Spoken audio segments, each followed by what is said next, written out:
Open Your Eyes is brought to you by the Belize Bank. Our country, your bank.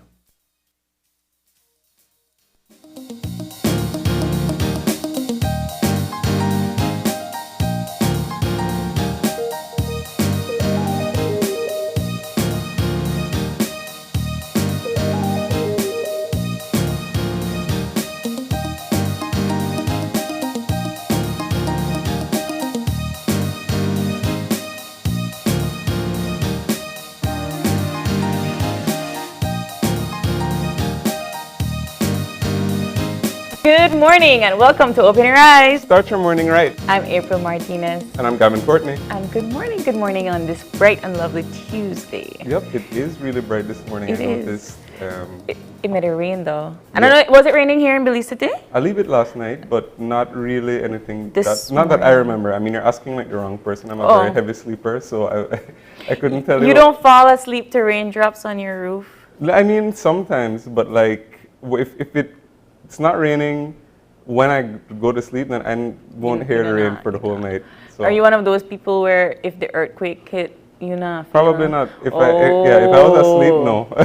Not in dangerous people asleep. Yep. I guess.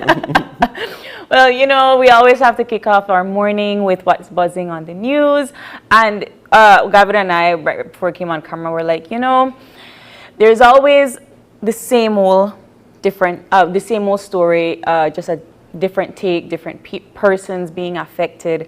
And I don't know, I think that when it comes to hard-hitting news, we're always going to be talking about crime. We're always going to be talking about politics.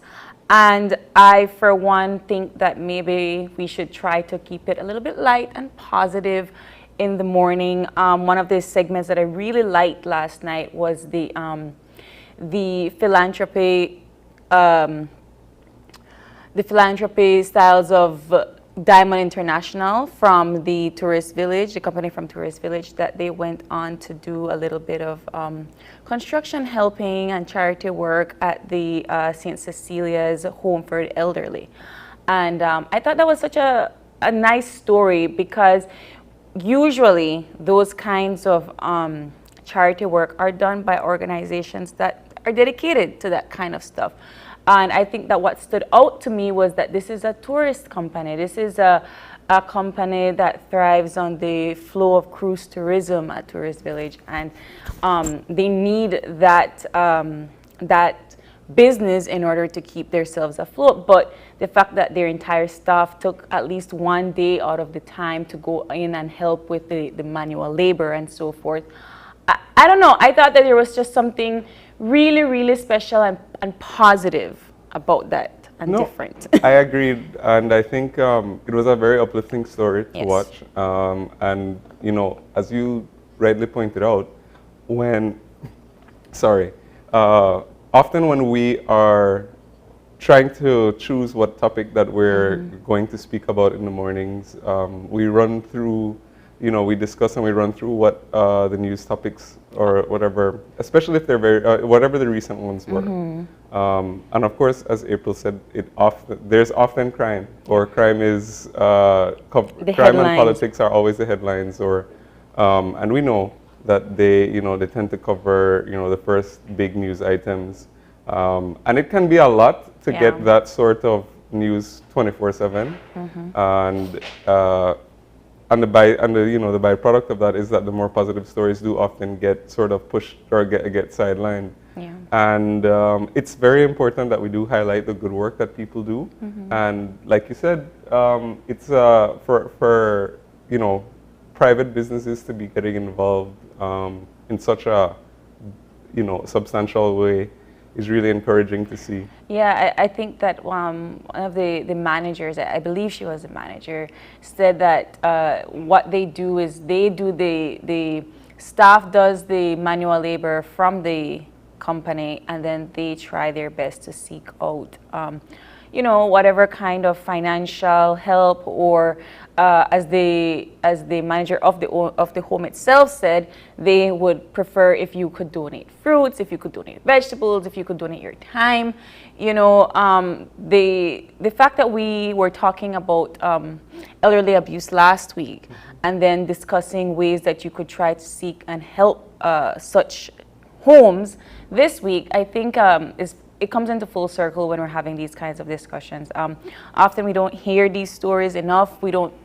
We think about our grandparents and where they go after when we can't take care of them, or if these people that their family live in the States, there's nobody here to take care of them. And we kind of just don't really think about it or give it the time of day. So I'm really happy, I'm really proud of Diamond International for taking the step up and to do the work that is necessary. So I really hope that they continue to get sponsorship to keep this kind of charity work afloat. But what else is buzzing on the news? And I think that this is something that we don't have to really give any kind of highlight to, but we will. KTV The Remix. Oh, yes, absolutely. It's tonight. Yep. So last week, of course, was the debut of the show, and we actually were joined by the host and one of our judges, Chris Bradshaw. And of course, they were giving us the details, a little bit of what to expect. And the audition shows premiered last week, Tuesday, and of course we're going to be seeing it again tonight. But you know, did you watch? I watched. Did you watch? Of course. So I for those of you at home that don't know, Gavin can actually sing, and he sings well. I've never actually heard you sing. I've been told you're really well. So I wanted to know, based on the musician's standpoint and point of view, what do you think about some of these contestants? I think, as usual, we see a range of let's say talent, and of course, you know, you have some, and I think that, you know, like the judges, of course, Chris Bradshaw and Jenny Lovell, as we all know, they have a wealth of musical experience, many years. So I think I generally agreed with most of what their opinions and their criticisms were. You had some people who, of course, were very strong, really good singers. We saw some people who we've seen before. And 1, 2, 3, 4 times. Yeah. And of course, there were people who could use a bit more work. And there's nothing wrong with that, because I think that at the end of the day, you really have to admire people who go out on the platform. On camera, knowing that they'll be viewed, judged. Just not only just to be judged like in the room, which can be a nerve-wracking experience in and of itself, but to add the camera, to know that social media is following is so. I hats off to all of the people who went out to audition. So. I 100% agree. Are you going to have something for us on your trending topics? Of course. Okay, I'm going to be excited for that. But just for you have a little bit of a sneak peek. Last week, Tuesday, of course, the auditions were here. And tonight is the live premiere of KTV Season 4. So the remix, KTV The Remix, because of course we've had other KTVs. KTV The Remix Season 4 kicks off tonight, Tuesday, July 12th at 8 at the Bliss Center for Performing Arts. Are you gonna go?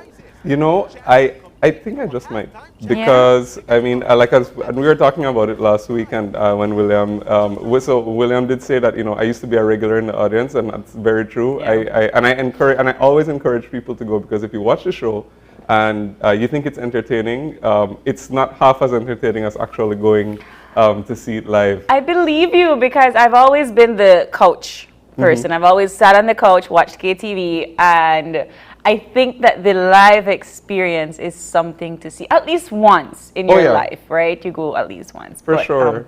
Yes, that's tonight, and I think last week there were over 5,000 people that were watching on social media only the auditions. So can you imagine what it's going to be like for the live performance? Kudos to all the contestants that made it. We can't wait to see your performance. And you know what? I think that is enough light and motivation to kick off our Tuesday morning, and we will continue on with our eye-opener for today. And our eye opener is taken from dailyom.com, and it goes like this. Everyone is valuable in their own way and capable of expanding our horizons. Our individual journeys take us into many unexpected situations where we encounter a wide variety of people, some quite like ourselves and some very different. We cannot anticipate these meetings, but we can make the most of them when they take place. When we are courteous as a matter of course and open-minded in our assessment of individuals whose lives briefly touch our own, we are more apt to stumble upon surprising gems of wisdom that open our eyes to new worlds of possibility. Every person we meet can affect us profoundly, just as every situation we find ourselves in can teach us something new. These brief relationships ultimately have the potential to enrich our lives in a very concrete way. But the wisdom we gain is proportional to the attention we pay to the world around us. The responsibility is on us to maintain a state of awareness that allows us to recognize when we are in the presence of someone consciously, or unconsciously in possession of knowledge that will change us significantly. When we are cognizant of the potential for unexpected enlightenment, we make a habit of turning strangers into friends, thus ensuring that we are never without a font of wisdom from which to draw. What do we think? I really like that eye opener, and it's something that I agree with. Yeah. A lot of people who know me will tell you that, generally speaking, I'm quite like. Well, I mean, I like to socialize. I like to go out, and well, no, that's true. So I know I get that reaction, and that's because News you haven't. to me, Gavin. Well, because you haven't seen me with drinks. You haven't seen me. So we have to spike your coffee in the morning. Is what Well, you're yeah, saying? then it would be a different show. Okay, great. So, but no, I do that. But I think but I do enjoy meeting new people, and that's obviously part of the reason why I enjoy doing this show as well. You get to come across people from all different walks of life, and you do get. And because of the the nature of the show, because we're always asking questions, you get to learn lots of information, lots of different perspectives, and it really can impact your life. Because I know a lot of times you hear something and you think like, oh, I never thought about that way, or like I didn't know that, and and you can use that knowledge. So I completely agree with the eye opener message. I like this eye opener a lot. I think that we all lead very different lives, and that's why I know I gave you the look just now, but you would also think me to be a vibrant social person, but I really like my personal space. So yes, coming into the show and meeting all of these wonderful people is in a setting like this would call for one experience. But if we went to tavern, right, and we met those same individuals that we interviewed today, that would be a completely different experience. So I like the idea of expanding our horizons, but our weather folks are on the phone now. So we hope we motivated you this morning, and we'll get into the weather for today. Good morning. Good morning. Hi, good morning. How are you? I'm good, thank you. All right, so it was a little bit rainy this morning when I was traveling from Belmopan. Can you tell us if that's going to be the general situation for today? Moderate east to southeasterly airflow will prevail over the area. Okay. And what would be our 24-hour forecast? Sunny with a few cloudy spells today and partly cloudy tonight. Showers or thunderstorms will be generally isolated, except for a few more over central areas today and over the south tonight. Okay, and our winds? The winds will be from the east-southeast at 10 to 20 knots, becoming occasionally gusty later tonight. Okay. What about our temperatures, our highs and lows? The highs for today will be 88 along the coast, 92 inland, and 80 in the mountains. And for tonight, 82 along the coast, 75 inland, and 69 in the hills. Okay, what can we expect for Tuesday night and Wednesday? Okay, a similar trend in the conditions are expected for Wednesday and Wednesday night. Are there any advisories or tropical updates? A small craft caution is likely to go into effect tonight as winds will become gusty, like I said earlier, and seas will be choppy and rough at times. Apart from that, in the tropics, it's all clear for now, for the next 48 hours.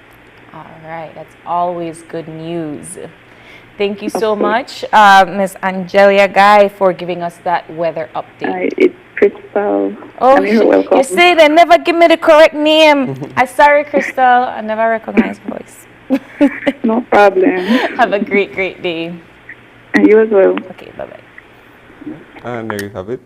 That's your weather for today. So no more rain. Well, let me not say no more rain. I'll say we won't expect more. Yeah, don't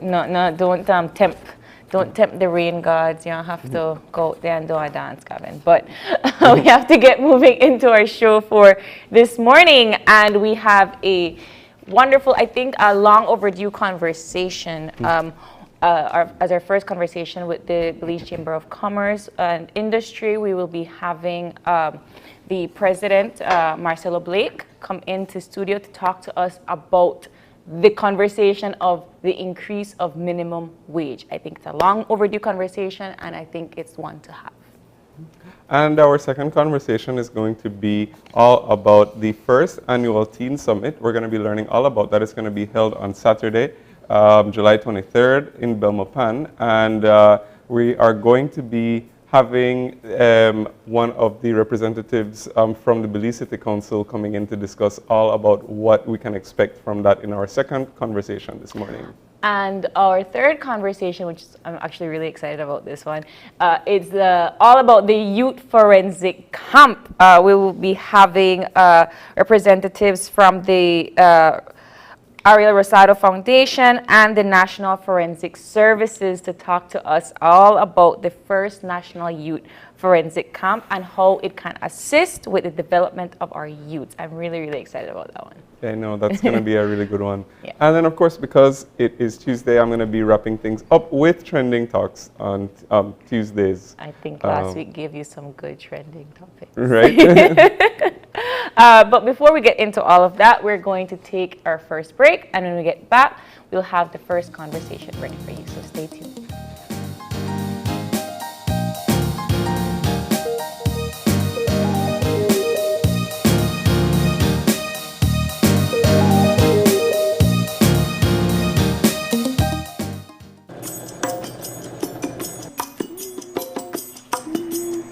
Keep still now. Ouch. I tell you no move.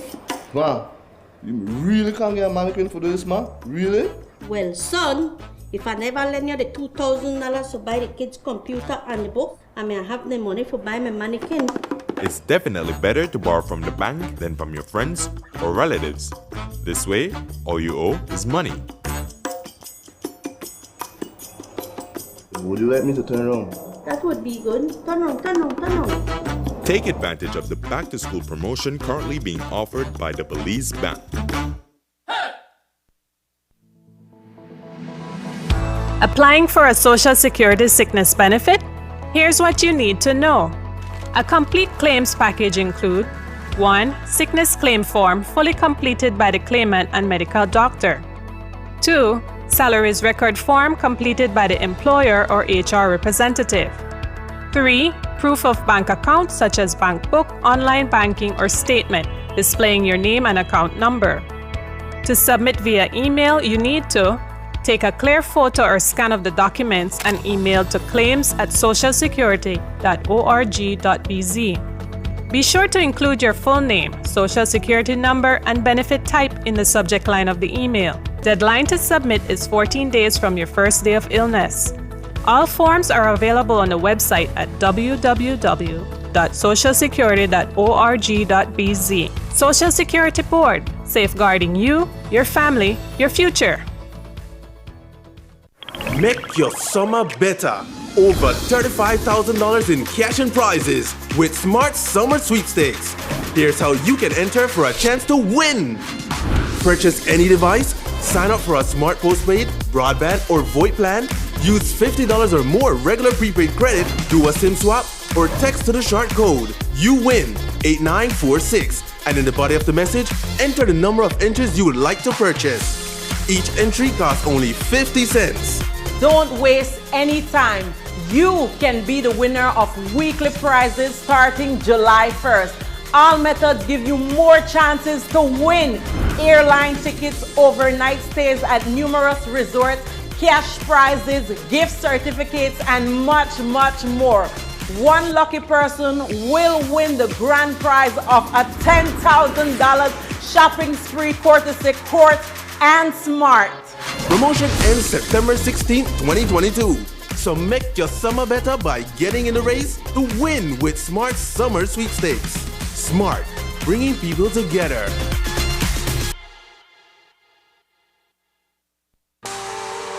After 2 long years, the wait is finally over. Your Tuesday night entertainment is back. KTV. KTV The Remix Season 4. On Tuesday, July 12th, we go live. And the best seat is at the Bliss. Come on out and win fabulous prizes and the chance to compete in our halftime challenge. Tickets are available at Channel 5 on Coney Drive at $3 for children and $5 for adults. Mask will be required. Or you can watch it live on Channel 5 or streaming on Facebook. The show starts at 8 p.m. at the Bliss Center for the Performing Arts. KTV The Remix Season 4. It's hot, it's live, and it's only on 5.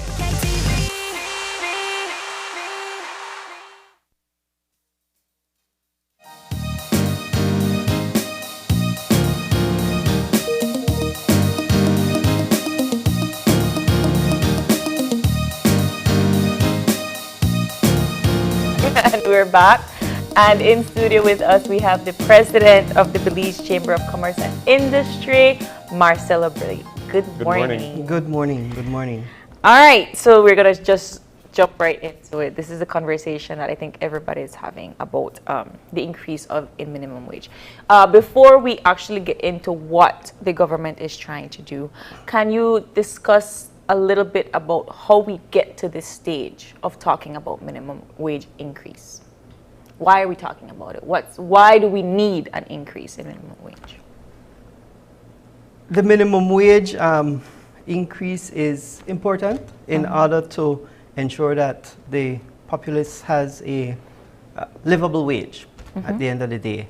And if you know the history, the last time an increase was done was almost 10 years ago, in 2012, more or less, right? And so generally, the change in minimum wage is not something that is set out through any kind of formal mechanism. There's no formula, there's no predictability. So at the end of the day, it's really political will in order to change and to increase. And of course, that then, depending on how long we take, has an impact on everything, both businesses and employees, in that increase that is to come. Of course, positively for the employee, and in the case of the employer, it could, depending on what that value of the increase is, could impact businesses negatively or have them having to recalculate in order to stay in business, keep their employees with them. Right. So. And well, with that said, are we in a climate, is the private sector in a climate that can really withstand the increase then, given what, the circumstances are just in general? Situation, right. Ideally, no. At the end of the day, no. A lot of businesses are still trying to come out of the pandemic and are still struggling to keep afloat. I mean, we've seen quite a number of our businesses actually take the decision and have to close. Others have downsized, cut hours in order to try and maintain. However, the positive side of all of that is that within the pandemic, we saw a lot more entrepreneurship and a lot more small businesses that have started.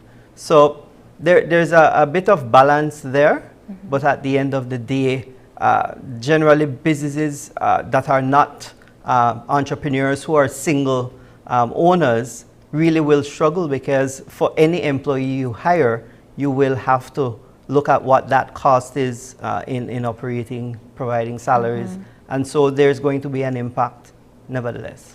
Right, and when it comes to the discussion of the increase of minimum wage, not everyone makes the minimum wage. So are we talking that if you do manage to increase this $3.50 to $5, would there then be a loss of employment for some people? There's a possibility. And we say that because, like I said earlier, the increase will then have the employer or the business deciding what they'll need to do in order to remain a viable business. So if it is that I have 10 workers, do I then reduce down to 8? Or is it that I then use a shift system to try and keep all my workers but not have all of them work the 8 hours? You know, you do a shared system. There are many ways of trying to come to that, I guess, calibration for the business in order for them to be able to continue to operate. So there are options. We just need to find out what works for each individual business.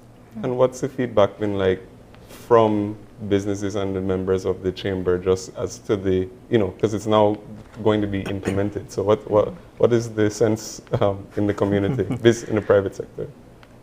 Minimal impact, predictability, because at the end of the day, if you know what that increase is going to be, more or less, you can plan for it, right? And if it's not an overnight increase, you can plan for it. So the predictability there is very important, and of course, minimal impact. So, going from $3.30 to $5 is a significant jump if you do it in one sweep. However, our view from the chamber has been and continues to be a formula. Let's look at a formula that allows us to then determine over time what that increase will be. It doesn't mean that we don't get to $5, but we get to $5 gradually, right? So it doesn't shock the system, at least the businesses, too much that you can start adjusting. And businesses all do their annual budgeting. So for you to be able to know that, okay, in 2 years, we are going to be, or 5 years, we're going to be at a certain level of minimum wage, we can plan for that, all right? Does Belize offer I guess my question would be the ratio of private sectors to public and government. Is it sustainable for us to increase the minimum wage within the private sector? Sustainable over time. It all has to be over a period of time and not necessarily a one-off jolt. And that's the reason why we keep saying a formula. Because with a formula, it not only determines what that minimum wage should be, let's say 2 years from now, but it also can help to predict what it'll be in the future. And so with the formula, you want to make sure that there are triggers. So there are certain elements that generally go into that formula. You're looking at the elements of maybe transport costs, food costs, the GDP, productivity rate. So all of those elements then are portions and part of that full formula. And you can always set parameters to say if X changes or Y changes beyond a certain point, that in fact you end up reviewing at least what the minimum wage is at that time, and then to look at it to determine if in fact there is an increase necessary. If I can point to the example, the delays in putting some of these things in place cost us at the end of the day. And I point to Social Security increase, 13 years, and then you get this increase that impacts both sides of the equation, employer and employee. Had we been looking at it in a more structured way, those increases could have been gradual. Look at it this way. If you're the wage band you're on and you see 1 cent, 2 cents, even 5 cents increase every 2 years, is that not an easier pill to swallow than a 25 or a 30 cents in one sweep? And then you're talking about, in the case of Social Security, weekly. Same applies on the side of the wage, the minimum wage. If you can see a smaller gradual increase, in a predictable 2-3 year span, then it's easier to adjust and maintain your status quo for business and operations than if you're getting a significant jolt of $1 plus in one instance. But doesn't please correct me if I'm wrong, doesn't the idea of raising minimum wage equal to everything else increasing? So if I am going to be paying more to my employees for their labor, then that means that I have to raise the price on how much I charge for my product, meaning that I still won't really be able to afford the product. There's always going to be that possibility of the increase there, because at the end of the day, as you rightly said, an input into your cost of doing business will go up. And so the standard of living, the cost of living goes up. At the end of the day, you'll also have to try and balance that out with the productivity, because while you will increase those minimum wages, you also have to look at the productivity that come with it. Right. Because in the general scheme of things, you would have pay scales. And so you would have persons who you would have hired for certain skill sets, certain experience, education levels, and those play into how you determine what salary that individual comes in at. Now, when you start raising the floor, right, then there is a possibility of that rippling effect, because those who were hired at a higher scale than minimum wage will now be looking at, if that person moves from $3.30 to $5 and I'm already at $5, shouldn't I get an increase as well? And so it ripples all the way up, because there are levels and wage salary scales that go all the way up. So does it then require that all of those increase? So those are things that have to be considered. So while you look at it that it's just the minimum wage that's improving at this point to a new level, it doesn't stop there for the employer, who has to now consider what it is that they'll need to do to keep those skilled workers that they want to keep on staff.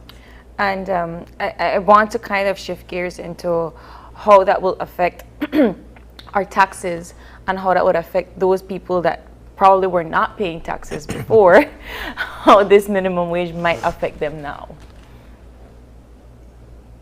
I'm speaking from the employer standpoint, but I will say, no, from an employee standpoint, yes, and that continues to be a challenge generally, because you do have employees who are just right at just below that threshold, and the minute you make overtime, you could jump into the taxable bracket, which then means your take home is lower than it was before. Right. Because the taxes then don't just take the incremental. Right? So it's inevitable that the employees will get that impact. Again, predictability. If they're able to plan, then they'll need to look at their disposable income and now plan around what that new number will be with the increase and the taxes now coming out. And I want to step back just slightly to something that we touched on a little bit earlier, and I just want to know, in the context of recovering from the pandemic, I suppose I just want to know if, because we were talking about predictability and planning in order for businesses to be successful. Are we, I suppose, has the business community, I guess to what extent then has the business community recovered from the pandemic now, and based on that, whether this increase in the minimum wage, will that be causing a big blow to some of the progress that has been made from the standpoint of the business or the business owner then? All right. Generally, businesses have started to see, a positive swing, because during the pandemic, a lot of those businesses were actually not operating. So you still had some of the fixed bills like rent that remain, and you still had to basically cover those costs. So you are digging yourself out of a hole, trying to get back to at least net zero, right, which is break even. I think most businesses have now started to move beyond that.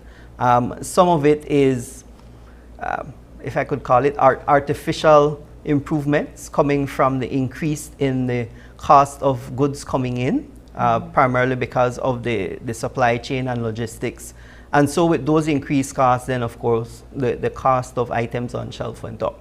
So even though your margin or your markup was a set percentage, right? Let's say 10%, it's now 10% of a slightly higher number, right? So there are some artificial gains that have occurred in that equation. However, with the increase in minimum wage, that potentially could be wiped out, right? The other thing to consider is that with the slightly higher cost in the products on shelf, your sales have decreased, meaning volume-wise.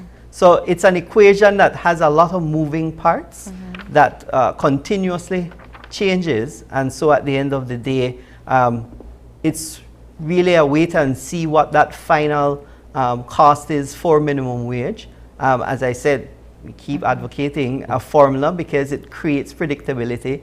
It actually creates a schedule that it allows for the increase over a period of time, and you're seeing the increase each year. So you could plan for it, similar to how the wage bands were actually ushered in phases. And then that allows you to continue to adjust as you go along. When we're talking about the increase of minimum wage, I know that for our news segment, some of our reporters took it to the streets and asked people what they thought and so forth. And some people were like, oh, this is long overdue. Why did we take so long? Oh, it shouldn't be 5, it should be 10. You know, so speak to us more about the process it takes for you all to get to this. So why did you get to $5? Why not 10? All right, so we didn't get to $5. The government the decided government. that $5 is a part of their Plan Belize. All right, and so in that pronouncement, obviously, we have to start planning to ensure that if we are going to go to $5, that for us it has to be in a sustainable manner and it has to be predictable.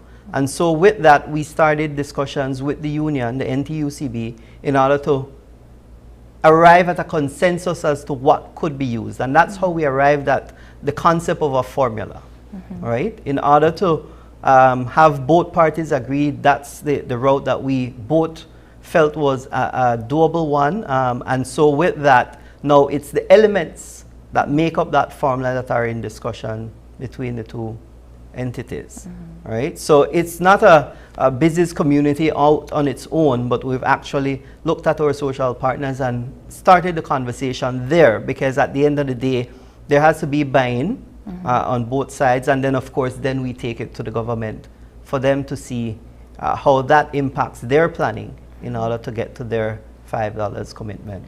And when it comes to having this one-on-one with the government, and you said that it has to be a gradual increase, right? It won't just be $5 tomorrow once it starts. Well, we are waiting because obviously there's a task force that has been put in place, and the chamber is represented. We do have a representative there at the table, and so that's going through its process. They've actually just selected the consultant, and that was released probably a week ago in a public release. And so the process now starts with that for the consultant now to look at the data gathering, the process, and then of course starting to meet with the public in small segments in order to get feedback.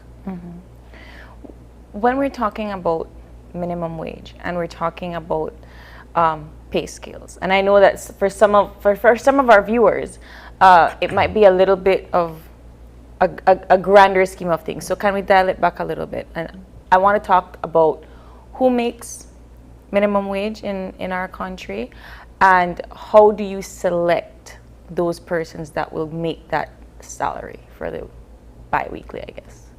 A minimum wage is generally based on entry-level positions primarily. So you have persons who start at the entry level in construction, those who are in the agriculture sector, your storekeepers, your shopkeeper assistants. So at that level, generally you're at entry level for the most part, and you are paid based on the number of hours you work, right? When you look at any levels beyond that, it's because the employer is now looking for specific experience, specific skill sets that are coming that may be slightly elevated to what entry level is, right? And so then salaries are set. So you start off at $330, and then let's say the next level goes up to $350, and then the next level to $375. So depending on the skill sets that are brought, the experience, the qualification, all of that then plays into that decision of who's earning what beyond minimum wage. I want to talk about the way that this particular increase in minimum wage would affect our poverty rate. And I ask it, and that's why I asked about who makes minimum wage, because the way I see it is if you're already making $330, right, then this is clearly a little bit of a benefit for you. But if you are making $2, how is this going to help? Then obviously it increases your purchasing power, but there should be, I mean, it's a reality, but there shouldn't be any individual who's making less than $330 based on the law, all right? And the law prescribes that you should be paying minimum wage at $330. But for those who are in fact below, and even those now who are at $330 that are looking to move up to that $5, it'll help to improve the standard of living. Now, one can always counter that argument with the fact that, as Gavin said earlier, everything's going up. The cost of everything has risen because of the pandemic and the war and everything else. The point here is that at the end of the day, the question comes back to what the public has said. Is it enough? But I don't know if it's enough, but as was said in some of those interviews, it's a start, because we've sat here for 10 years and not had an increase. And so there has to be a point where you say, okay, is that a livable wage for all individuals? And if it's not, what needs to be done? And so the chamber is supportive of the formula for that same exact reason, because at the end of the day, if you put that in place, the formula and the triggers, then it to some extent can take that decision making out of the political realm, and it's put into an arena where you are able to then, you run the formula each year, you put in the elements, and if certain things move outside of a certain reasonable range, you then say, okay, there needs to be a full review, and at the end of that review, then whatever is predicted as to being the new minimum wage is something that then just has to be agreed amongst the social partners as well as the government. And you know, even though you said you were still sort of in the discussion stage, can you give some like examples of what the elements of the formula would be, just for like some of our viewers who like have an idea of what to expect? Yeah.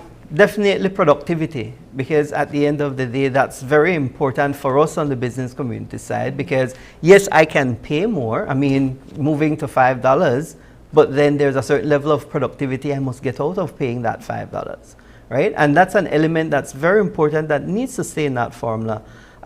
When you look at the current breakdown of the formula options that we're looking at, because there's several of them, for us, when we look at our statistics, our productivity is actually negative 1%. We're not even zero. We're not even breaking even. And so that's an important aspect that we feel needs to remain in there.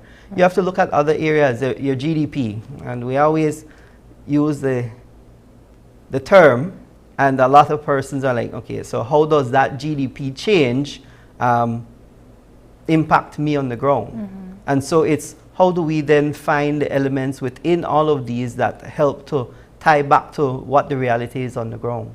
So in the case of looking at the, one other element was the CPI, and there's another one that I'm missing, but under the CPI, there's this global number that's generally used in the statistics that are released, but you could always break that out into elements as well. You know, transportation, food costs, some of the more basic elements, housing, that are direct impacts on any individual, right? And so if you're looking at that, then when you look at transportation costs and food costs right now, those have gone through the roof. So automatically those would require that, if triggers are tied to them, that those would require a review, right? So if you look at it more from a futuristic standpoint, not where we are today, because where we are today is, how do we, one, get to a livable wage that is sustainable for the business community. But also in the future now, how do we then put in place the mechanism for that predictability and that trigger for review to happen, where it automatically then pushes any government to be able to look at the numbers and determine if in fact a small increase is necessary rather than a large increase in a short span of time. I'm glad you brought up some of those sources and utilities, because right now a lot of people are saying that they can't afford rent. They can't afford, because light going up, water going up, everything going up, and they can't afford it on the salary that they're on right now. But I would imagine that those things will gradually increase as their minimum wage increases. For example, fuel gone up and bus are now $8. And $8 is not even what I would make for the hour. But I have to get from point A to point B to make my job. So how do you then justify that kind of equilibrium? You don't, and I can't, because at the end of the day, as I point to the element of productivity, if you're able to give more in what it is that you're doing so that your employer sees the value, then you will more than likely get an increase without a minimum wage increase, right? And by so doing, then of course you improve your standard of living. So it's the dynamics of elements that at the end of the day, really minimum wage is pushing up that cost, or I should say pushing up that number to a base where now you're going to earn a little bit more, but at the same time, are you going to be giving or expending more efforts to your employer in order to cover that increase? I know you're not on a task force, but you say you have a representative of the Belize Chamber of Commerce. Are there any conversations about safe fields? We didn't predict a pandemic and we didn't predict inflation. Are there any conversations about what could happen if we go through something like this again? Currently, no. We are just allowing the process to continue and just having a person at the table in order to help guide that process. And so we wait on the consultant to start their work in order for them to start looking at exactly how this arriving at the new minimum wage is going to be done. And so we continue to support that process to get to the end result. Do you think that there's a possibility that if there is if whatever the increase is, then you had said earlier that it increases the purchasing power of the individual person. Do you think that if there's an increase is implemented, could there be a positive effect then, maybe like as a ripple effect of that, as in a larger amount of people with higher purchasing power might actually help the economy a bit? Can spur the economy, because at the end of the day, if there's more purchasing power, then there's more spending, there's more consumption. So all of it can definitely propel businesses in a positive direction in increasing. And so if I'm, as a business, earning a little bit more, I may be able to pay a little bit more. I may be able to hire a few more persons.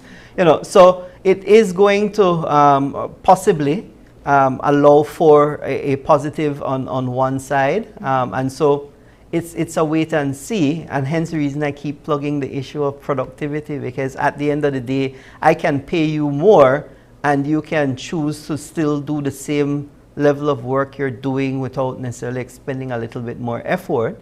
But if you do, you may be surprised to see that in fact your employer starts to earn more and you eventually get a salary increase from your employer beyond minimum wage, which helps to improve your standard. I keep smiling when you talk about productivity, because you'll have some employees that say, I don't get paid enough for the amount of productivity that I put out and the amount of hours that I put in.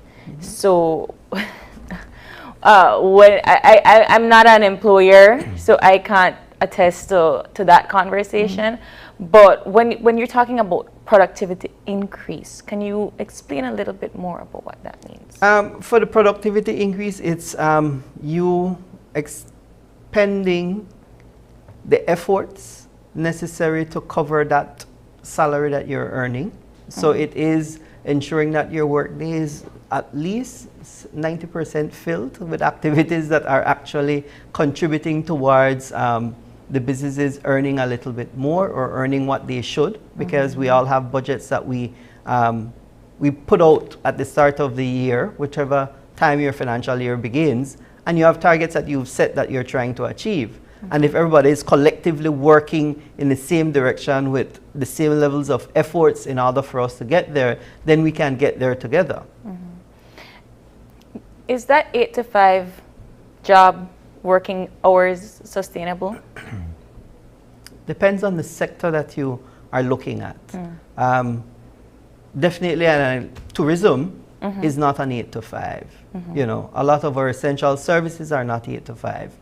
And you want to be able to look at, I guess, the best practices globally to see where the shifts need to happen. I mean, I know our Labor Act is being reviewed for some adjustments, changes to be done there. And those may be some of the areas that must be looked at in order for us to then continue to operate more efficiently. And so 8 to 5 works for some sectors, and in other sectors it doesn't, because it does bring an additional level of costs where you're not able to operate, for example, a shift system where you're only working 8 hours, but you are covering the work required for 24 hours in three working groups. But if the law isn't necessarily favored in that direction, then it means that you have an overtime cost that you then have to bear. And so it drives the cost of doing business up in some instances. Do you think that the population can sustain itself with a minimum wage increase with inflation that is occurring at this stage? And I say it because I work other jobs, right? And I always feel that one person is doing the job of 3, and then that their salary is not sustainable for that amount of effort. And I know that's not the same across the board. So that's why I'm asking if that increase will be sustainable for our population with the inflation that is happening globally. Then you have to include the economic growth factor into that, because at the end of the day, all things remaining equal and we're operating at the same level without necessarily improving our economic activity, then I will say to you no.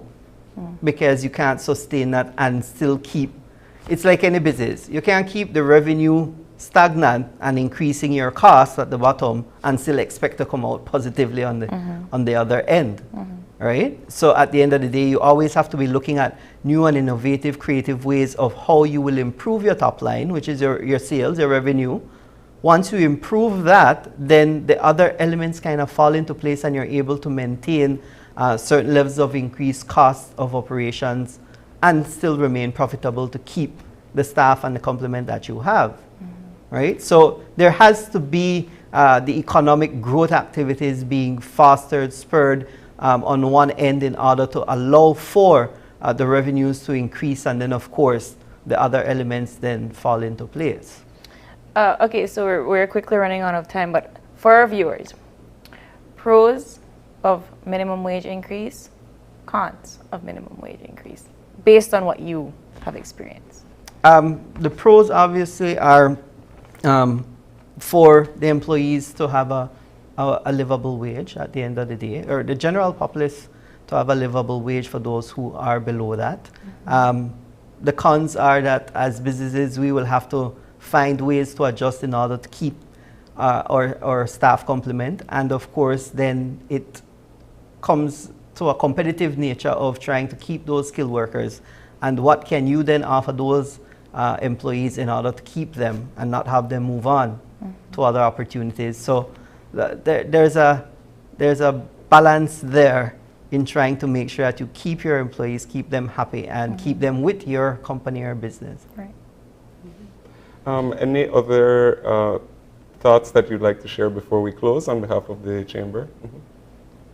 We continue to support the process for the minimum wage, and so we hope to see this through to a positive or a favorable end result, where we're hoping that the powers that be will hear our call for a formula to be put in place and for triggers to be put in place so that we can take the minimum wage conversation moving forward out of the political realm and putting it into the hands of those who, once the triggers are impacted, that in fact the review can occur and that the minimum wage, whatever adjustments need to be made, are being made in small bite sizes that allow the business community to continue to operate, continue to create the employment that we're creating. And for those with the minimum wage challenges, that they be improved, that they have a livable wage that continues to improve as overall economics improve.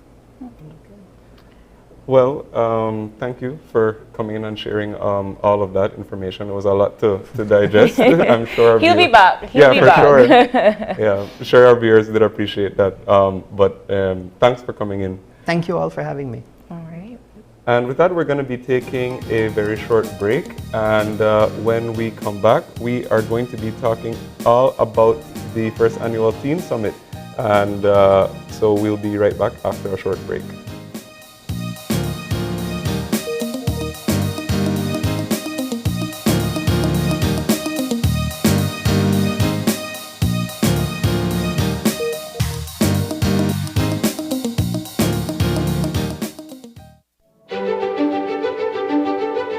Technology is ubiquitous, and it's transforming how, when, and where we work. Full-Tech Systems is placing award-winning devices in the hands of information workers, allowing them to work without compromise in a world without wires, to innovate, create, and to maximize productivity anytime, anywhere, satisfying the needs of the desk-centric remote and field worker and every other worker in between. We are providing the industry's best devices to businesses going through the process of digital transformation. Partner with us today to provide the solutions that will allow your employees to work effectively and efficiently to enhance your customers' experience.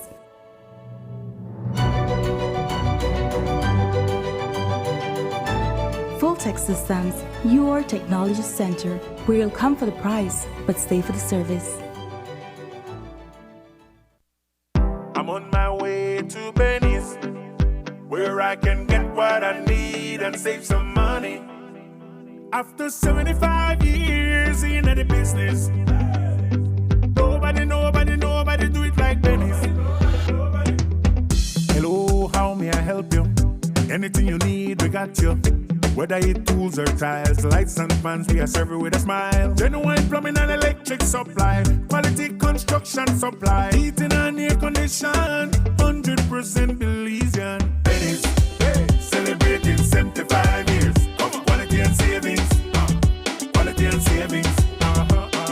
Benny's, celebrating 75 years.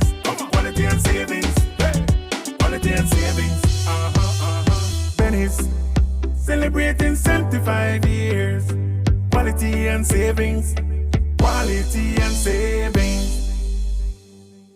Belize Tropical Hemp Company Limited introduces its new CBD products. CBD milk chocolate and CBD dark chocolate. Vegan, gluten-free with no GMO. CBD oil, 100% natural, provides many health benefits such as relieving pain and anxiety and improved heart health. Hemp cigarettes come in a pack of 10 natural hemp smokables. CBD seaweed, natural and refreshing, rich in vitamins and minerals. All products are produced and packaged by Belize Tropical Hemp Company Limited. Yo, this is Super G the General, and I want to invite you all to the Belize International Music and Food Festival. That will be held for 2 nights, July 30th and the 31st at Sakachispas Field. This party insane. Mr. Chipo, you. As you left my yard, tell me why you come back.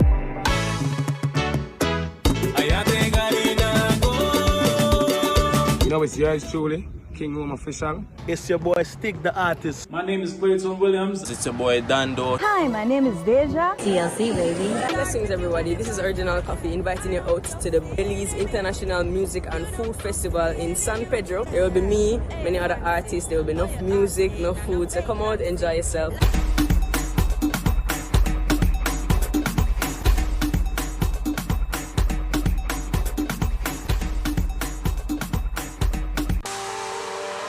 After 2 long years, the wait is finally over. Your Tuesday night entertainment is back. KTV. KTV The Remix Season 4. On Tuesday, July 12th, we go live. And the best seat is at the Bliss. Come on out and win fabulous prizes and the chance to compete in our halftime challenge. Tickets are available at Channel 5 on Coney Drive at $3 for children and $5 for adults. Mask will be required. Or you can watch it live on Channel 5 or streaming on Facebook. The show starts at 8 p.m. at the Bliss Center for the Performing Arts. KTV The Remix Season 4. It's hot, it's live, and it's only on 5.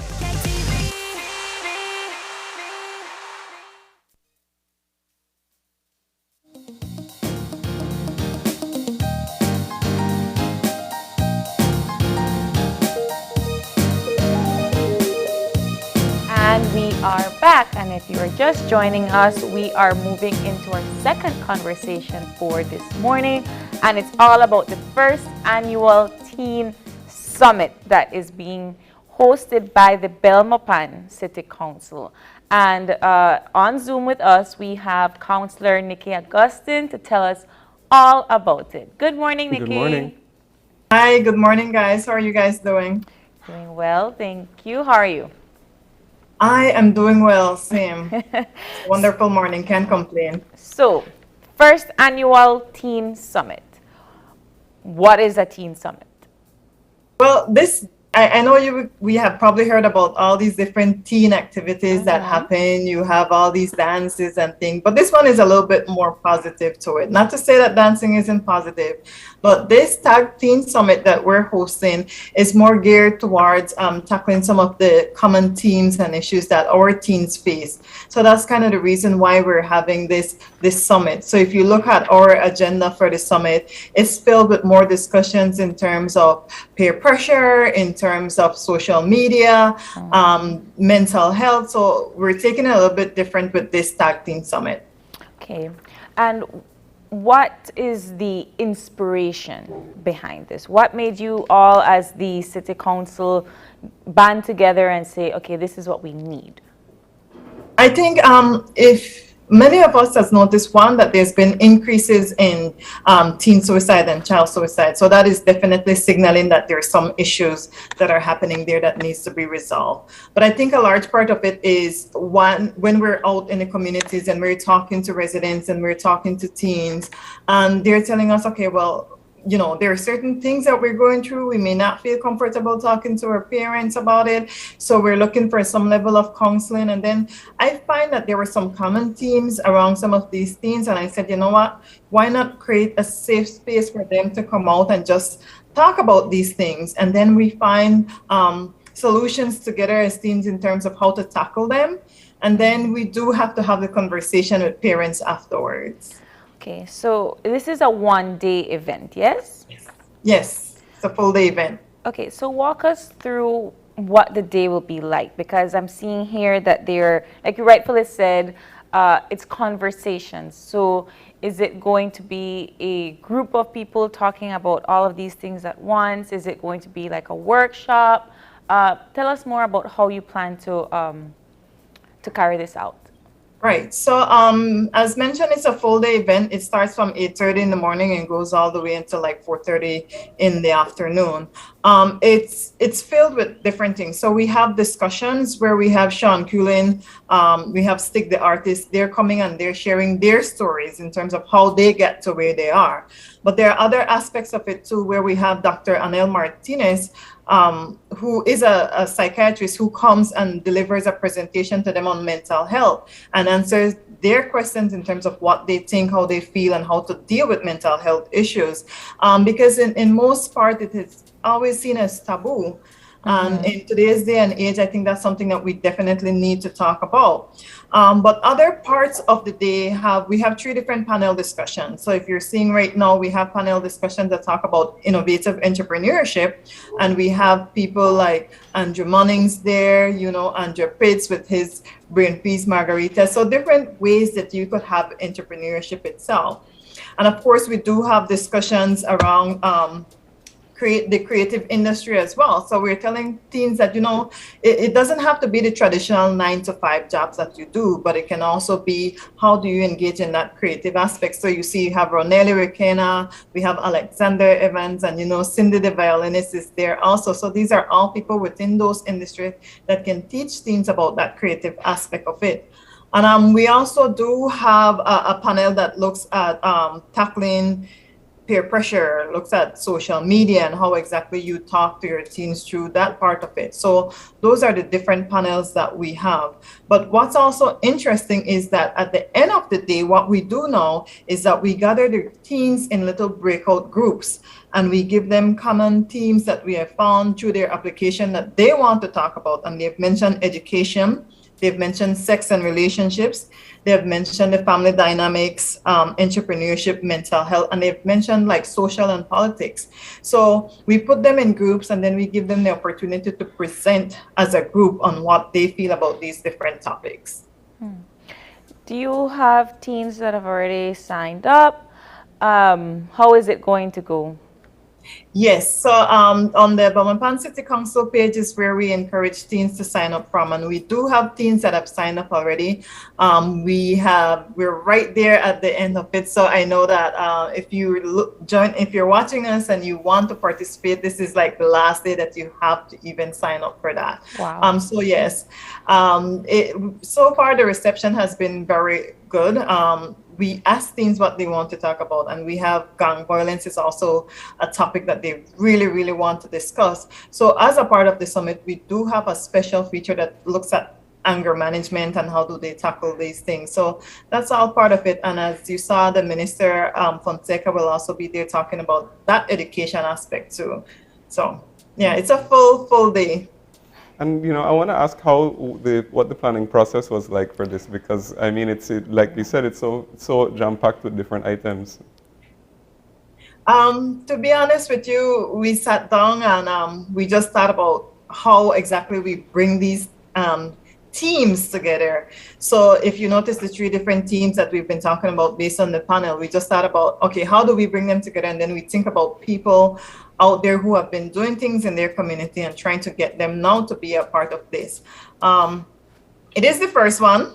There are some learning lessons along the way, but I think so far we do have a good bunch of people that will be able to share their experiences. So it happened quickly, actually. I think within a month we were able to sit down and plan and bring all this together. So I'm very grateful to the City Council team for their support with this. I only have one problem with this whole thing, and you don't know already. It's brought to you by the Belmopan City Council. Nikki, why would you have it at Belize City? I think I know it's the number one question. Well, not necessarily the number one question that we get asked, but we have been asked that question before, and it's difficult because for me, something like this that I'm behind, and I'm a counselor for Belmopan City Council, and I want to see all these things for my community. But we are tackling with issues at venue in Belmopan. So we're trying to, even as a council, we need investments in this area. That's a topic that we have to be able to broach, because then we need investments in proper conference room facilities and spaces in Belmopan. So I think that was one of the challenges that we have, having to find a venue that can be able to cater and hold these people, but also as we have breakout sessions, be able to move them in different rooms. We don't have that right now in Belmopan, unfortunately, but I'm sure that's something that we know that we have to work on for this area. And I don't want people to think that the whole concept of the Teen Summit is only for Belmopan, because that's not the idea behind it. If you look at the makeup of our panels, we have people from Punta Gorda. You see Maya Chuck there from Satim. So we have people from Stan Creek. We have people from all over the country, because the goal is to listen to the voices from across the country and understand that sometimes we're tackling the same thing. So the whole idea of moving into Belize City was just because of venue, but the idea behind the summit itself is bringing people from all across the country to discuss these topics. And all of these are going to be in person, yes? Yes, these are in person. We have a presentation from Destiny Wagner, who was to be in person but will appear virtually for this. But yes, the presentations are in person. We're not streaming live because, as we mentioned, we want to create this safe space for teens to be able to talk and share how they feel. And you said breakout rooms, so then that means that they will get to choose where they want to go, or is this just going to be one breakout room after the next for everybody? No, so they get to choose, because what we want them to do, there's 2 times where the teens are going to break out. So there's the one time in the morning where they break out and they talk about sexual health. Of course, we talk to them as a group, but it's just about the mind and body, understanding your temple and how that works. So there's that aspect where we have the girls separated from the boys. And of course, we talk to them as a group first, and then we separate them and answer their questions. So that's there. And then in the afternoon, the other breakout session happens when you look at the different topics that I mentioned before in terms of education, mental health. So they, from their application, they're able to choose what are topics that they want to focus on. So we break them out based on that. They meet as a group, they talk about it, and then you have one person come out and present for that group in terms of what their findings are, their questions, and so forth. And for anybody who is interested, where can they find some more information on the? So the Belmopan City Council page has all this. So it has all the information about the summit itself. And you can, of course, call the Belmopan City Council also at 822-2273. So that's if you want any additional information. Of course, my cell number is also listed there at 610-9116. So people are free to call if you're interested, whether it's to sponsor a child or whether it's to attend as a teen, you can reach us at the council. And how can you give us like an estimate of how many people are already signed up to attend? We have about 90 people, and we're catering the maximum that we'll take right now is 100. 90? 90? 90, yes. Wow. No wonder you couldn't find a venue at Belmopan. Wow, that is impressive. So it's exactly right that you mentioned how much people really, really want to have something like this. And I know you're here to talk about the Teen Summit, but are there any other activities lined up for this summer that we can expect from the Belmopan City Council? Well, you know, what we have so far, Belmopan, we started the night market. So another brainchild of mine, the night market was started in COVID time. I will say that it was during the pandemic. And the first one was so successful. Of course, we had to be cognizant of the fact that it was a pandemic. And then eventually what we had to do was, you know, call that off because it was drawing such a large crowd. But this Belmopan Night Market is going to be a special one. It's the Belmopan Day Night Market edition. So our night market happened every last Saturday of the month. But also Belmopan Day is the same time. So we're doing a special with this one. You'll see different actually a lot of activities that will be happening there. We have, I do believe that we have Super G that should be there. I might be giving away a secret. I'm not sure as yet. But we do have a full list of activities that we have planned out for Belmopan Day. So it just extends from the day all the way into the night to capture the night market. And the night market has been extremely successful so far. We have our vendors who have also been very extremely thankful for the night market itself, because it gives them an opportunity to sell their stuff, especially during this time where, you know, we've been having some challenges. So that's one of the things that the night market does for us. Awesome.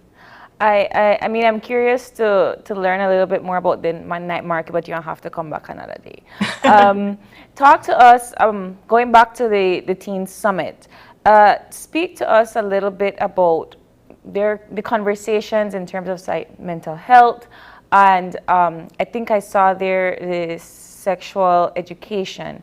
So Yes. talk to us about the mental the mental steps it took for you to get to these conversations. So why these topics? How is it that you're getting from point A to point B? You're starting with influences on social peer pressure, and you're ending with connecting with mentors and building a support system. Yes. So I think that process is what we wanted to do is first find ways to just start opening up the conversation, right? So we look at, all right, what's common right now? What's easy for kids to identify with? And you know, social media is a big thing. And that aspect of cyberbullying that happens on social media, unfortunately, does not happen only with kids. We do have adults who engage in it also. So we know that the conversation eventually will need to move from teens also to now talking to adults about some of these things. But it's easier, I think, for us to capture some of our teens. So what we looked at is, okay, first opening the door for these discussions and then having people who come on and tell their own stories of how they tackle these things. But what's important for us was for us to have a professional who can talk about this, because she knows better than any of us in terms of how to have these conversations about mental health.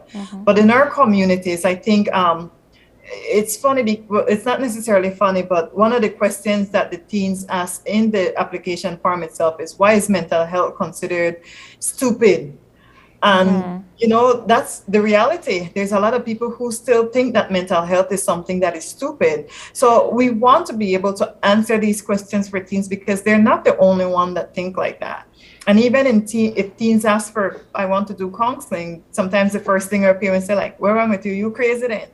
And that's not the best response. So we also have to find ways to be able to engage with parents and tell them, okay, how do you now talk about these very important topics, whether it's how to approach the topic of sex with teens. At the end of the day, this century that we're living in, they can find this easily on YouTube, you know, they can find it on, we have access to social media at the ease of our hands. So I think that it's important for us to just look at now, think about, I'm a parent. I have a 14-year-old daughter, so I do have a teen myself, and I know how that means, like when you have to have these conversations with them, and sometimes it's very hard to approach that conversation.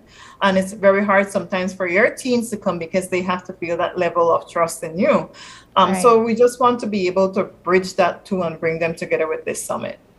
Sounds good, Nikki. I hope that we're able to get a little bit of a recap on the news or something. I see Paul is hosting, so maybe Paul could give us a little scoop when it's over. But just final words for our viewers as we're wrapping up. I think final words is, especially for our teens, we're working also with the Department of Youth Services. We had a sit down with them last week, and there are so many resources that are out there. I think sometimes we don't know where to turn, but check with the Department of Youth Services. You see Chris Miller is also a part of our panel. So there are spaces that you can go and find help. But this summit is just one thing that we do to kind of bring you together, and so that you could sit with like mind and have these conversations with your own people. But seek help, talk to your parents, talk to your peers, and understand that we're all going through something. So it's best for us to just try as much as possible to be there for each other. But other than that, I'm so excited about this Teen Summit. I'm so excited about the participation that we have so far. And I'm very grateful for the Belmopan City Council and the staff for being able to pull this together in such a short time. All right. Thank you so much, Nikki, for coming in. So July 23rd, 8:30 to 4:30, the TAG Teen Summit of 2022 at the Belize Biltmore Plaza. Thank you for coming in and stopping by and talking to us about it. Thank you for having me. All right. And with that, we're going to take another break. And when we get back, we'll be having another youth conversation. We'll be talking about the first National Youth Forensic Camp. So stay tuned.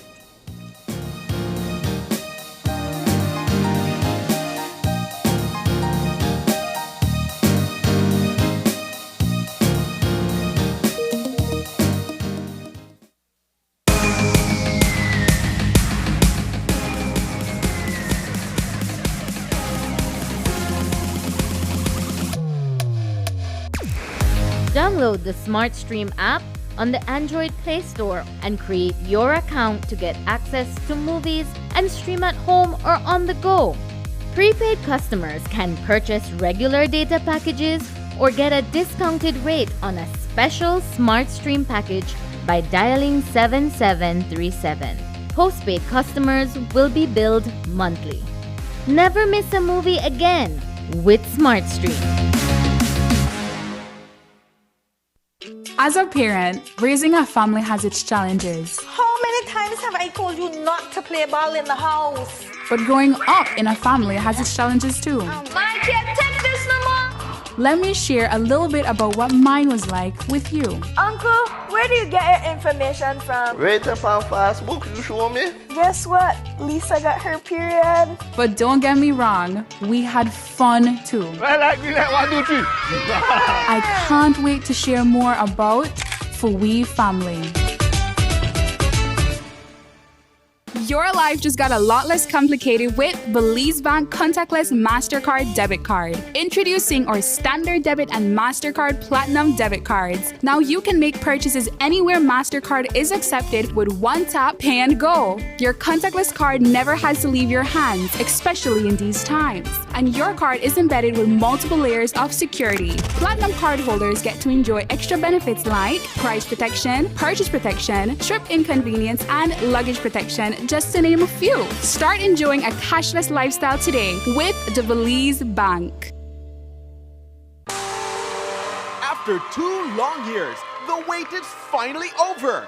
Your Tuesday night entertainment is back. KTV. KTV The Remix Season 4.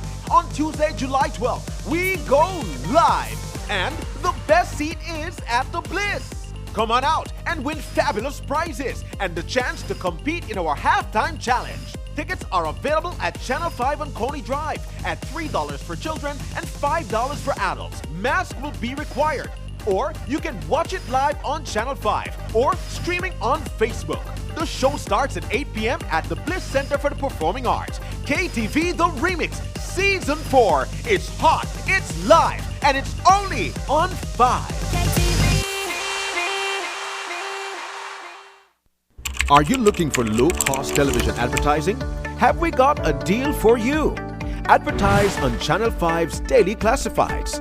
Channel 5's Daily Classifieds is one of the most effective methods for introducing yourself and your business to the community.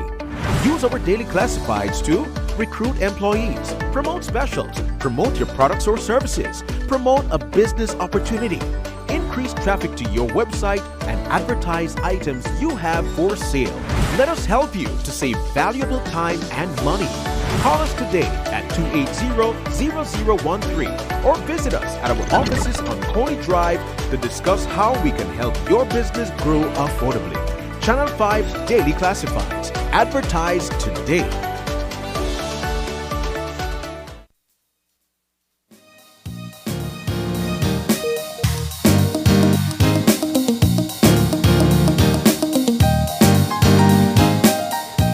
And we're back. And if you're joining us now, we are just getting our third and final segment for this morning started.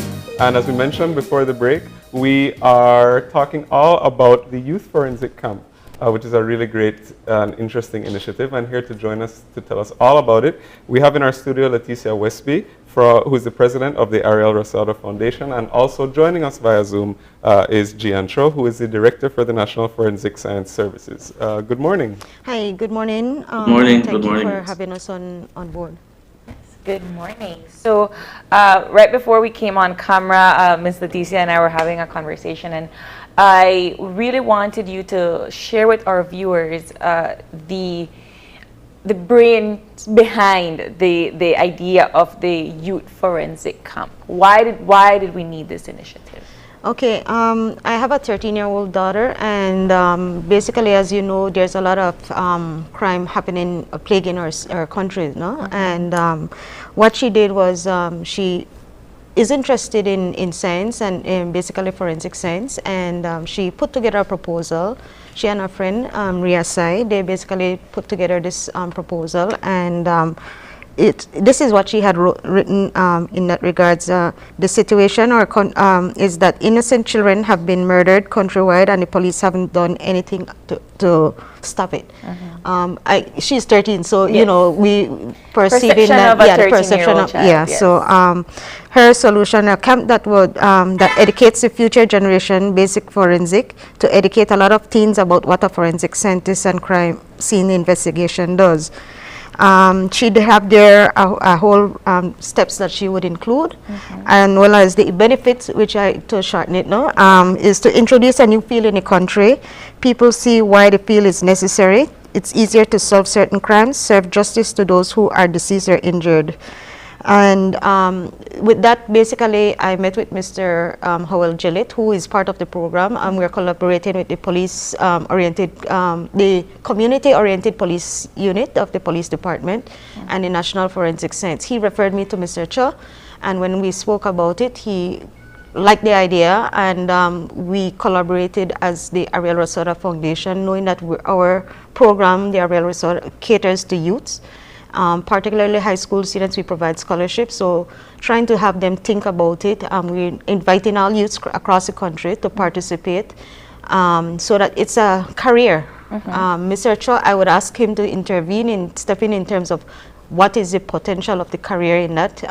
We have limited persons who are trained in this field, but I know Mr. Cho has a team that he's working. I was surprised to know that there's a big team that he has countrywide, and but it's to highlight more what is being done at this point in time and what we can do, work with them in trying to introduce kids or youths and as a career in that regard. So I would like Mr. Cho to come in at this time. All right, thank you, and good morning again, everyone. So yeah, when Ms. Westby approached me with the idea, and she actually sent the proposal. It's something that we as a department has wanted to start to do more regularly and more focused towards young people, towards future forensic practitioners, forensic scientists, or crime scene technicians, or even the medical doctors, not the forensic doctors. So I sent it up to our ministry as well, the Ministry of Home Affairs and New Growth Industries. The team there was all on board. The CEO said it seems like a very high impact opportunity for us. And I didn't know Ms. Westby had reached out first to police. When I replied to her, I took her call and said, well, we should actually get police involved, even though it's titled Forensic Youth Camp. Forensics can't exist without law enforcement. So we partnered together, three of us, and we sat down and developed the proposal further. We streamlined the objectives and started to put together what content would be discussed during camp. But we had a very kind of broad stroke discussion about the need to engage the community, in addition to the need to develop the future forensic practitioners and law enforcement officers of this country. So even though it's titled Forensic Youth Camp, when we start to discuss the agenda in a few minutes, a little bit more, I can tell you more about what all topics will be covered. No? But as Ms. Westby said, it's the brainchild of her daughter, and is one of many Belizeans that are not only Belizeans, but people residing in Belize that are about to finish high school, that have free time on their hands over the summer, and we want to give them some awareness building of potential careers to serve their country. So it's not really a skill building camp as like soccer, football camp or swimming camp, but it's to raise awareness of these important professions, of what exactly forensic science is. It's not what they see on TV, the CSI effect. We also want to raise the awareness of the critical importance of police investigators and how we interplay with each other, forensics, the investigators, and the community. That's one of the areas I want to focus on in the camp, to get young people to understand, contrary to what they might see, and no offense to anyone, but contrary to what they might see, it's not only a reliance on eyewitness testimony that leads to convictions or acquittals.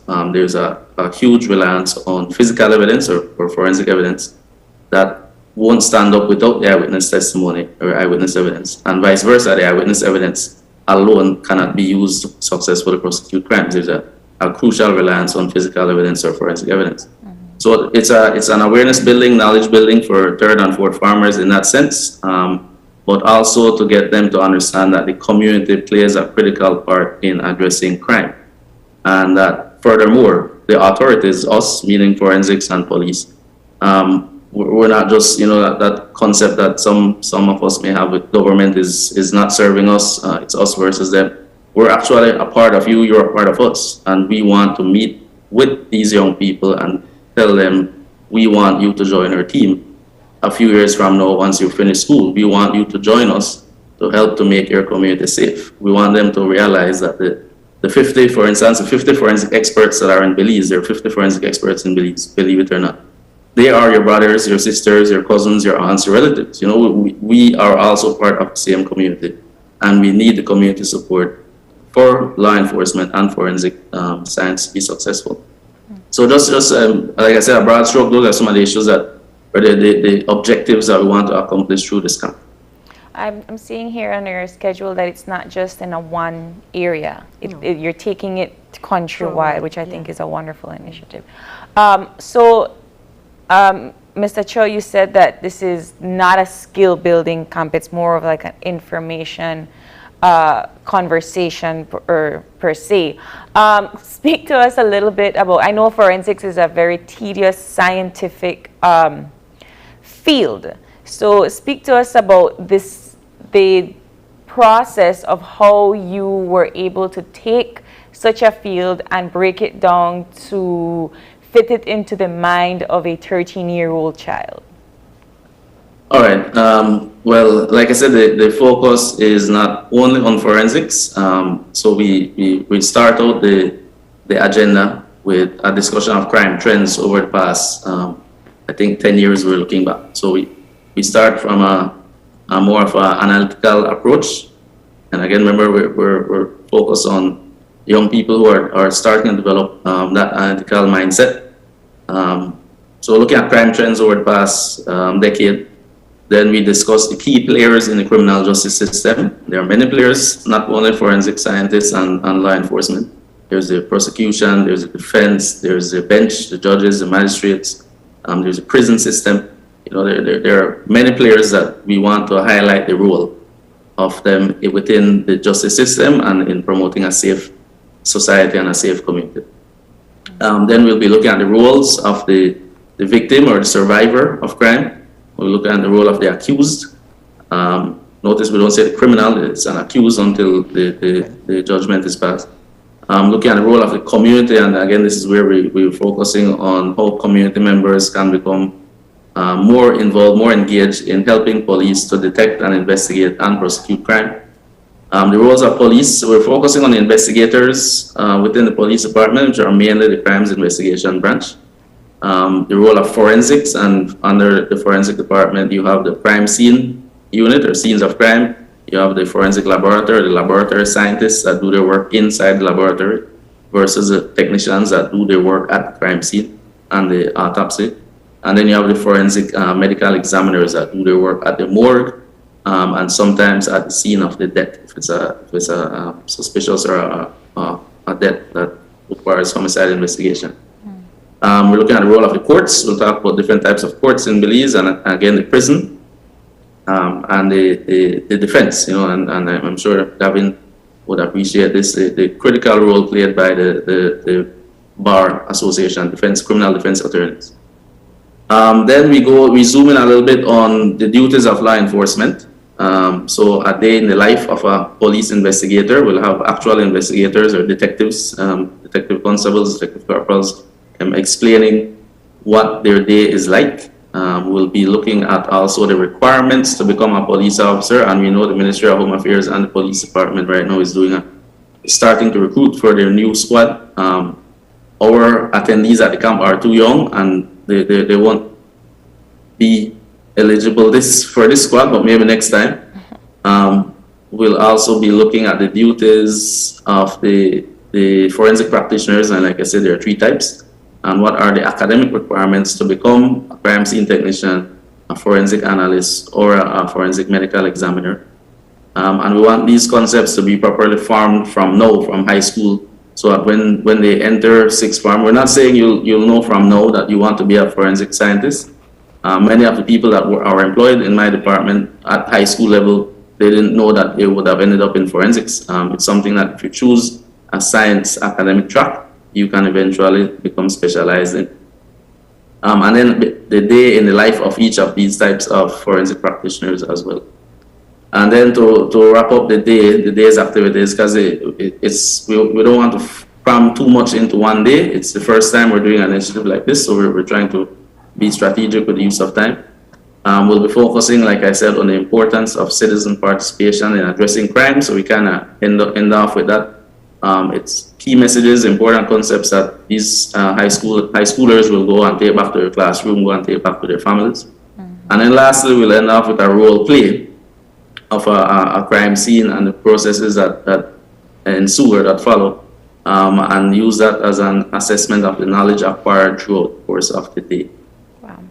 So, Ms. Westby, tell us about how long each day lasts. And I mean, that was a lot to take in from Mr. Cho. So, how long does a day last? We're hoping from 9 until 2. Yes, it's a lot. It's just an intro somewhat to the whole concept of forensic, trying to engage the kids. Of course, certain things, you have to have certain attention span at the same time. So we plan on starting around 9, and hopefully by 2 we're done with them. If it goes a little bit, I don't think it should be a problem. But we look at going throughout the country, as we mentioned, to each major urban area, because those are where there's high crime. The idea, again, as we said, it's just to have it as a concept for kids as they're going through high school. What could be a career that I can engage in? As Dr. Cho, or Mr. Cho indicated, was that it takes 10 years to have a real professional forensic person, right? It's a 10-year program. So he's hoping that with kids understanding the whole process, and if they really want to do it, it will be a long process, but it's rewarding in reference that when you're done and you're able to help solve crime, making family satisfied after a certain incident against their loved ones, to find the solutions or bring peace to them in that regard. So that's what they're looking. Tell us about the way we can sign up. Do you already have people that have signed up? Or we're starting basically sending out. We have put out a notice. Basically, it's coming. This week we'll send out or have available. We have a contact through the Alvaro Rosado Foundation, and also the police department will help us in reference to recruit or have people sign up. We have a registration form that will be released later this week for individuals. As I said, it's going to be throughout at all major towns or urban area. 2 days, because Belize City, as we know, is a bigger population, so we are allowing 2 days for Belize City, the 2nd and 3rd of August. And then we move towards the different district towns in terms of having the event. It goes through the 10th, and trying to get two major towns within a day. For example, we want to do Orange Rock and Corozal, San Ignacio and Belmopan. Then we got Dangrig and Punta Gorda, which is one of the furthest way around. But we're using the forensic personnel from the district towns and the police department to get that. So that also brings credibility to these individuals from the youth in reference to, these are the persons who are involved when there's an incident or a crime that's committed. And one of the things is that we as individuals, if we see a crime, then we are comfortable to know that we can say it, say what we see in that regards, and bring people to help solve it, and have these people work with you to help in solving crimes across the country. So, if I may just add a little bit, guys, sorry. Sure. Going back to the question about the national, the reach, no? I think when we had first sat down to discuss, we were looking at Belize City, but then, everyone, it was unanimous from police, forensics, and Aurelio Sada Foundation said we should try to include as many of our young people throughout the country. We can't be too overambitious in trying to reach out every high school, third and fourth farmer, but we said at least let's try to go out to the districts. So it is a stretch, but it's something that, as Ms. Westby said, we have personnel from community policing, from scenes of crime and from forensics that can move out to those districts to provide the same quality of session that we can do for Belize City. And we are relying on logistic support. Ms. West Bay has reached out to multiple agencies. Just forensics and police are two of them, but for instance, the Ministry of Education, I know CEO in the Ministry of Education, Youth and Sports is also providing some logistic support so that we can reach the district audience as well. And I was actually going to ask you, Mr. Cho, you know, based on the objectives of this program, if we get more young people involved and interested in the field, what are some of the areas really right now that you know, as a country we really need more, you know, personnel or that kind of such that it could really improve the way that we tackle a lot of these issues surrounding crime. So what's the ultimate hope then? Excellent question, Gavin. And it's a plan that continues to be worked on and developed every year. No?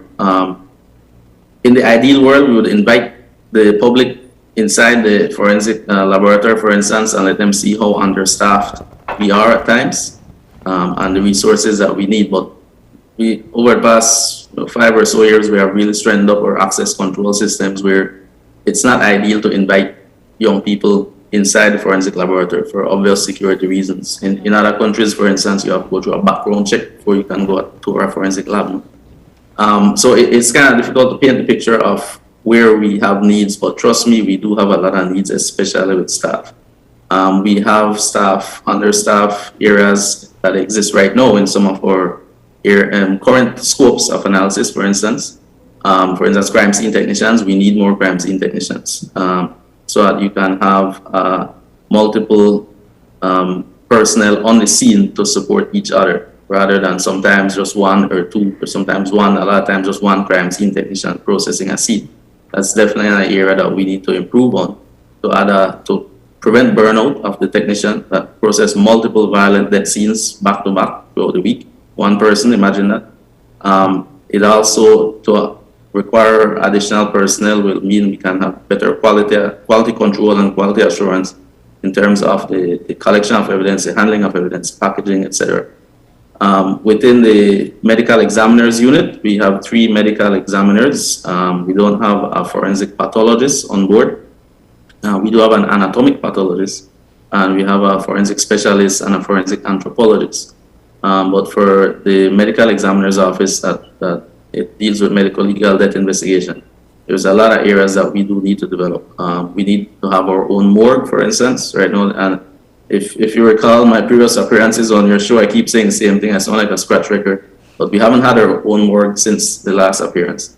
So we still are in need of a forensic morgue, a judicial morgue that handles all the medical legal death investigation, all the autopsies, the forensic autopsies. And there is a project, yes, it's been in the works for several years through the CABE project to provide a new forensic lab and a forensic morgue. But that's definitely an area that we need to focus on, and that will come with a whole more need for staff, technical staff, autopsy technicians, death scene investigators, mortuary van drivers. We are receiving equipment for histology testing services to support cause of death determination. In most forensic medical units worldwide, the medical examiners rely on both toxicology tests and histopathology analyses to support their cause of death findings. We got those equipment through a grant from the European Union and government of Spain. Now we need to develop the staff complement. We have exigent need now to create posts for histology assistants, laboratory technicians, process the tissue samples to assist in the examination, and for the anatomic pathologists to certify the laboratory findings. Then going to the forensic lab, I know I'm running on a bit. Going to the forensic lab, or 4 existing scopes: serology, firearms, seized drugs, and toxicology. Some of them are adequately staffed, some are understaffed at this time. So we do need new serology analysts, for instance. We need additional firearms analysts. We have a backlog of cases pending analysis in the firearms section, so that's an area that we want young people to realize there's a career within the forensic department in the future. seize drugs as well. We have a lot of drug cases. In fact, that's the majority of types of submissions to the forensic laboratory, exhibits for suspected drug samples. And then toxicology is an area we're also starting to develop. We got through that same project I mentioned from the European Union Government of Spain through SICA. We got a new instrument for toxicology analyses. And so there's a lot of training that will be required, and eventually new staff, new toxicology analysts to take on additional scopes within toxicology. And I haven't even touched on the areas that we don't do in Belize right now. For instance, shooting scene reconstruction, that's an area we need to develop. Question documents analysis. I think you need to come back, Mr. Shaw, and give us more of those details. But I'm really glad that you highlighted some of those areas, because we have a lot of students that graduate with biochem degrees, and then they all feel like they have to just go into medicine, that they can't put it somewhere else. So, I mean, you can always come back and discuss careers, right, in the forensic department. I was just going to add to that in reference to, in Belize, the common studies that most students are gearing at business and science, but science in a basic, to develop your science ability, many students have go away.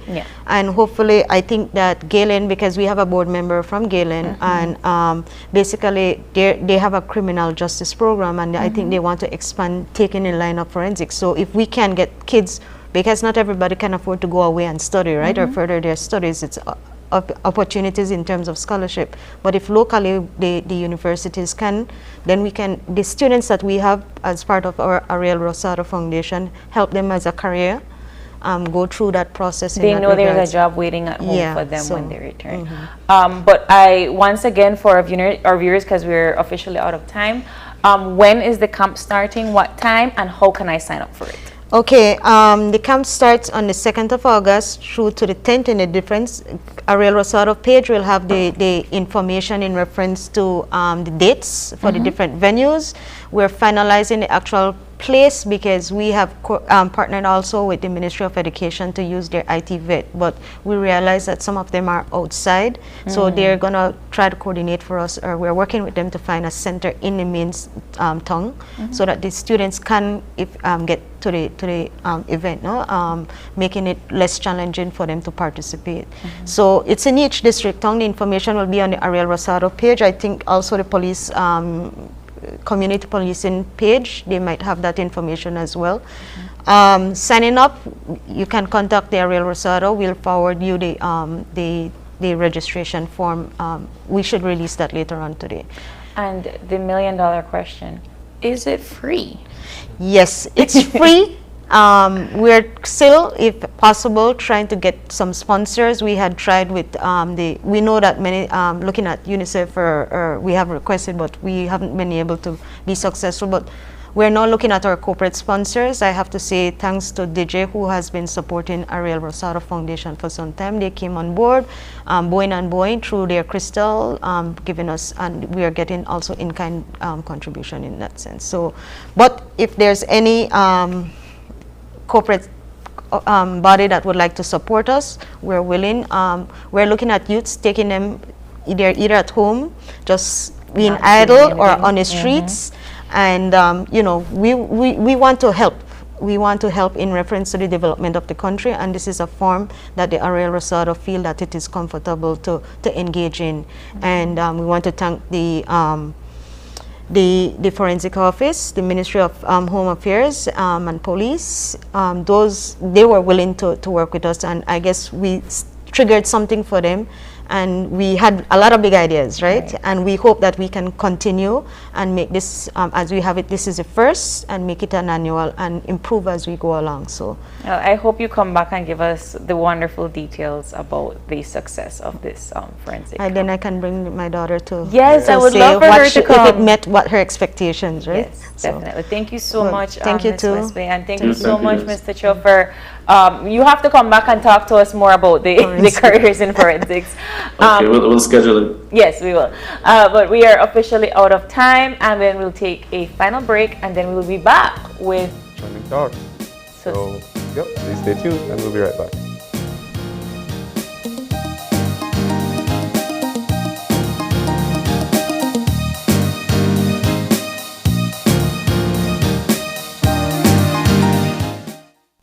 usuario de eCash, la aplicación eCash está disponible en español.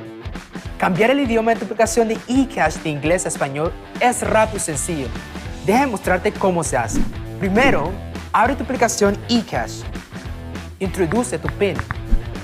Toca el icono More en la parte inferior de tu pantalla. Selecciona Security. Selecciona Language. Y luego selecciona Spanish. Vuelve a introducir tu PIN y ya está. Tu aplicación de eCash está ahora en español y puedes seguir disfrutando de tu cartera digital eCash. La aplicación eCash de Belize Bank te hace la vida más fácil.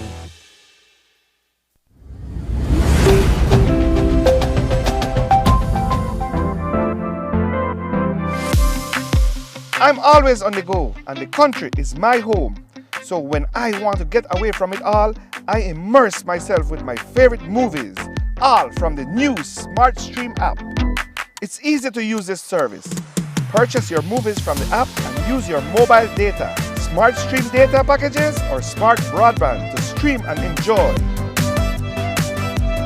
Be like me and stream on the go with Smart Stream.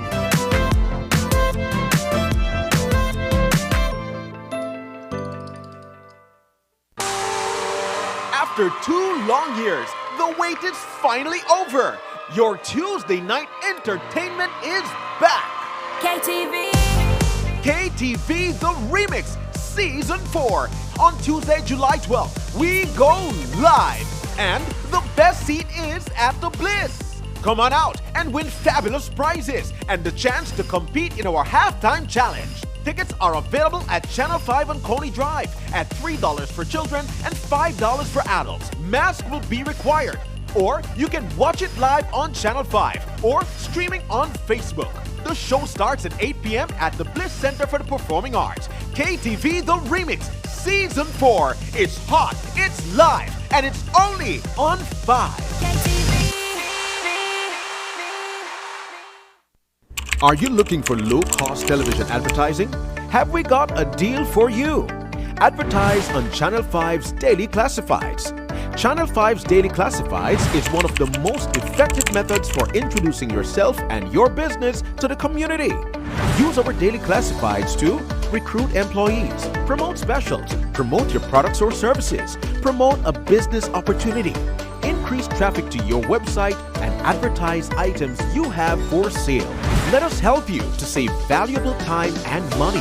Call us today at 280-0013 or visit us at our offices on Coney Drive to discuss how we can help your business grow affordably. Channel 5's Daily Classifieds. Advertise today. When someone you love becomes a memory, the memory becomes a treasure. Channel 5 introduces the Daily Obituaries.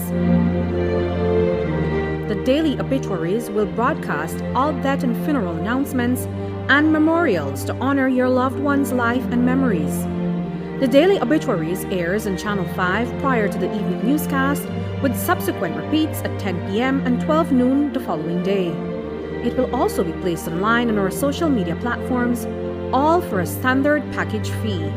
Celebrate their lives and memories with Channel 5's Daily Obituaries.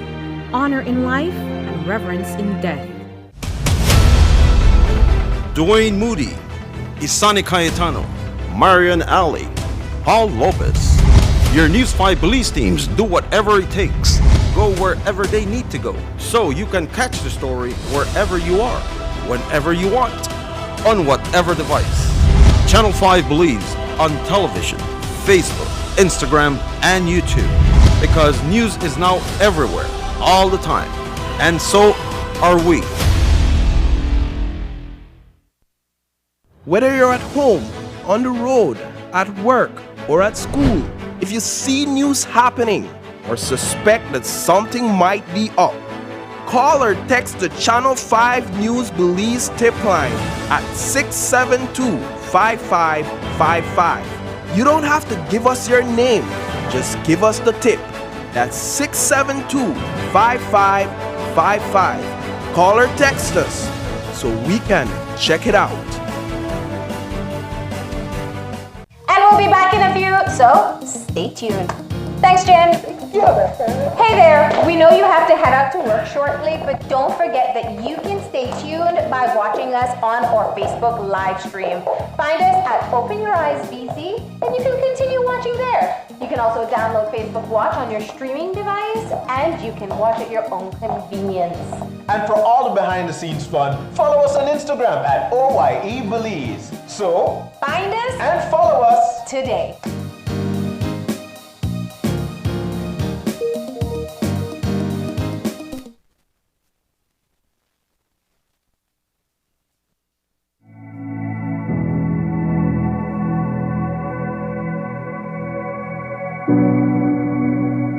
And we're back. And if you're joining us right now, we are just about to get our show wrapped up. But before we do, it is Tuesday, so that means I'm going to be bringing you some trending talks. And that's when I give you a little breakdown of what people have been talking about on social media over the past couple of days or so.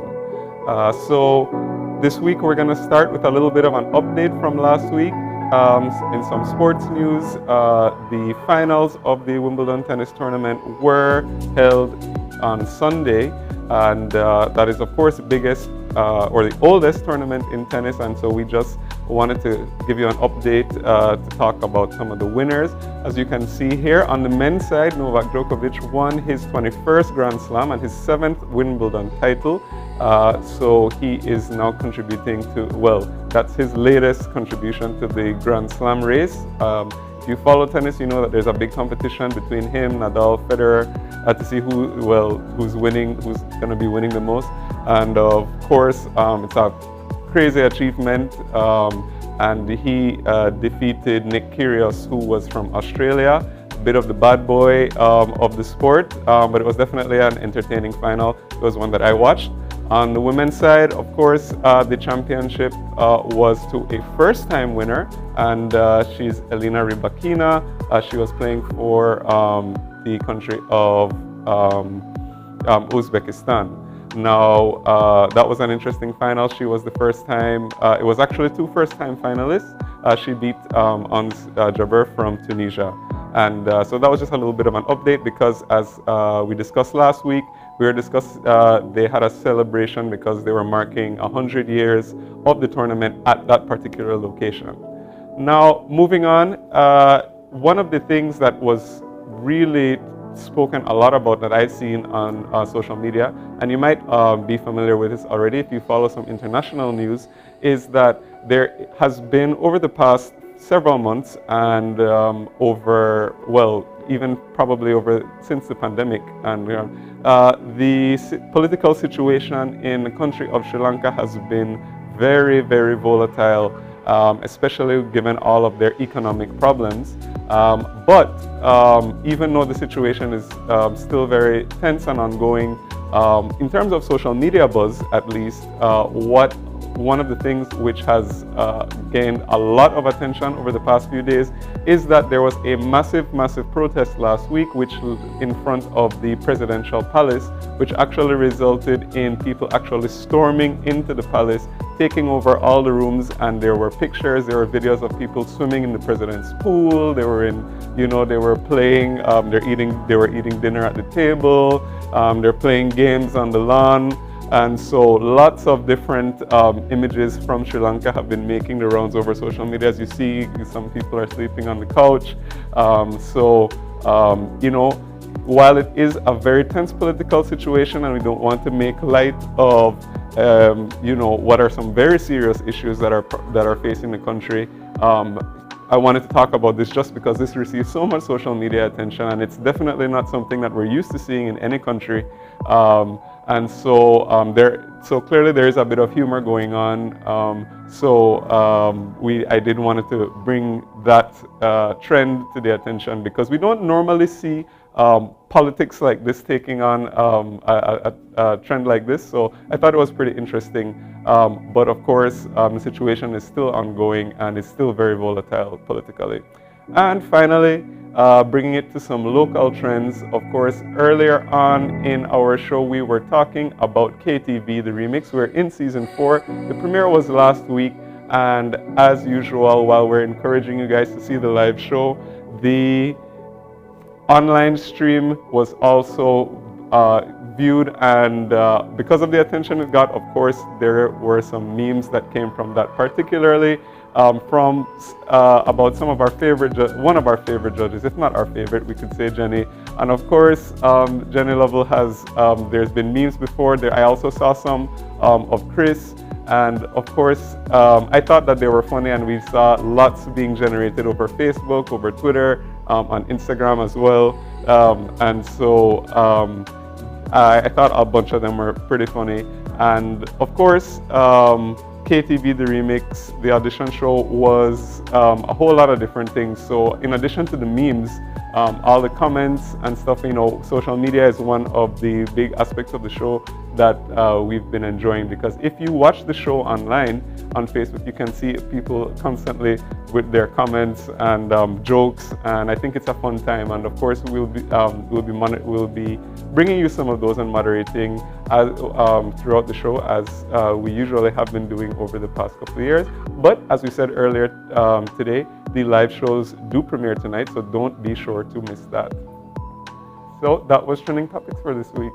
Nice. Are you going to be watching tonight? I will, yes. Yeah. I don't think that we can ever do anything without getting memes. I'm pretty sure we're all memes and stickers by now. For sure. Yeah. But I really like the Sri Lankan memes, just because I feel like if I'm a we definitely must mean a dictator pool. Right, yeah. Why not? But yes, I always appreciate the trending topics that you have. I always think I know what's buzzing, and then he comes up and does something and I have no idea what it is. But if you have any kind of trends that you would like to share with us and share with Gavin so that he can big it up every Tuesday, you can always drop us a link at OIE on Channel 5, right here. No? Did I get it yet? Did it come up yet? OIE at channel5belize.com, or you can check us out on socials at Facebook and Open Your Eyes BC. And on Instagram at OIE Belize. All right, well, that's all the time we have for today, Belize. So thank you so much for waking up, starting your morning right here with us on Open Your Eyes. Be sure to keep your eyes, your minds, and your heart open. Bye, Belize. Till tomorrow.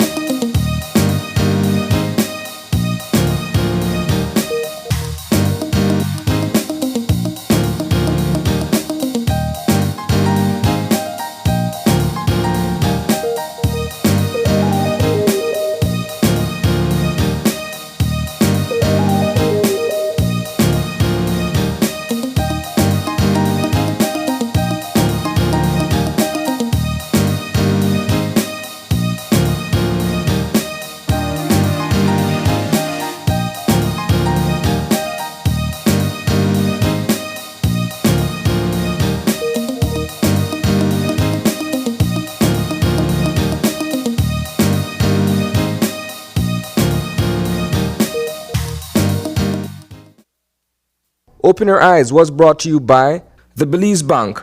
Our country, your bank.